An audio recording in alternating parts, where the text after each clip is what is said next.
Traffic পুলিশের সদস্যরা সবসময় রাস্তায় থেকে কাজ করে।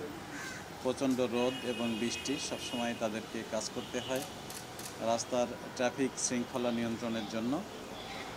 সেখানে তাদের বিশ্রাম নেওয়ারও কোনো সুযোগ থাকে না। এই অবস্থায় এই দাবদাহের সময় তৃষ্ণার্ত হয়ে যাওয়ার, পিপাসার্ত হয়ে যাওয়ার প্রবণতা থাকে এবং সেটি হয়। আমরা ঢাকা মেট্রোপলিটন পুলিশের পক্ষ থেকে এবং আমাদের ইন্সপেক্টর জেনারেল মহোদয় পুলিশ হেডকোয়ার্টার্সের পক্ষ থেকেও ট্রাফিক পুলিশদের খাবার পানি, স্যালাইন, গ্লুকোজ, লেবুর শরবত, তারপরে এই সংক্রান্ত আরও যা কিছু প্রয়োজন হয় সেগুলো দেওয়ার ব্যবস্থা করেছেন।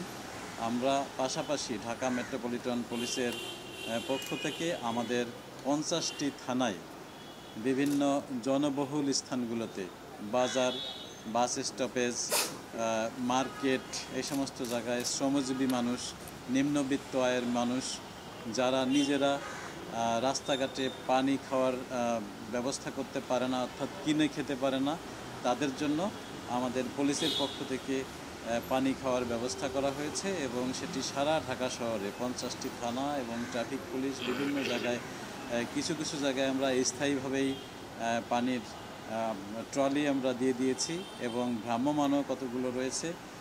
সেখানে বোতলের পানি যেগুলো, সেগুলো কিছু কিছু জায়গায় সরবরাহ করা হচ্ছে, কিছু কিছু জায়গায় স্যালাইন সরবরাহ করা হচ্ছে এবং টোটাল মেট্রোপলিটন এলাকায় যারা রয়েছে তাদেরকে সেবা দেওয়ার জন্য আমাদের এই প্রচেষ্টা। আমরা জানি যে পুলিশ কেবল আইনশৃঙ্খলা নিয়ন্ত্রণের ভিতরেই সীমাবদ্ধ থাকে না। আমরা গত যে করোনা অতিমারি, সেটির সময় আমরা দেখেছি, সেটিতে বাংলাদেশের পুলিশ আমি মনে করি যে সারা বিশ্বের একটি নজির স্থাপন করেছে। সাধারণ মানুষের পাশে গিয়ে দাঁড়িয়ে, আহত মানুষের পাশে গিয়ে দাঁড়িয়ে, এবং তার ধারাবাহিকতা পুলিশের এখনও রয়েছে এবং এখনও আজও আমাদের ঢাকা শহরে বিভিন্ন জায়গায় পানি বিতরণ করা হচ্ছে শ্রমজীবী মানুষের মধ্যে, রিক্সা চালক এবং ছোটো ছোটো যারা রাস্তার পাশে কাজ করে সেই সমস্ত লোকদের জন্য।